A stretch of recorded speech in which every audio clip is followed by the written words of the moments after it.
Hi everyone, I'm Dr. David Midoff with Paso Manual Physical Therapy, and this is... I'm Dr. Jared Ochoa, physical therapist with Paso Manual Physical Therapy. And thank you so much for subscribing to our weekly updates. We hope to provide you with some very valuable information with all these weekly updates. For those of you guys are basketball players, ballers. One of the most common injuries that we see in our basketball players is knee pain. We see you guys coming in with sore knees. Sometimes you get swelling on there. Sometimes there's ankle or hip problems associated with it. But by far, the most common thing we see is knee pain. You might run upwards of 5 miles per basketball game, just depending on your game time.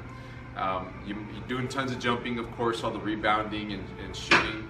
And so we want to make sure our passion is to help athletes stay in the game and not miss a beat and fix the problem so they're not constantly playing with pain. We want people to be feeling great so that they're focused on making that game-winning shot rather than only being able to run so much because then their knees are going to bother them. So here's the first tip for the week. One of the biggest movement problems that we see as physical therapists, we're movement specialists. One of the biggest movement problems that we see is whenever people are going to go jump, especially take those jump shots, we see the knees collapse inwards like this. And what's funny is you might say, hey, well, Kobe does that, LeBron does that, you know, Derrick Rose is one of the worst at doing this. Those knees just collapse in right before they're gonna go take the shot. And the knees are not meant to bend inwards or outwards too far. They're only meant to bend forward and backwards like this. So think about how you're planting to take a shot or to jump for a rebound.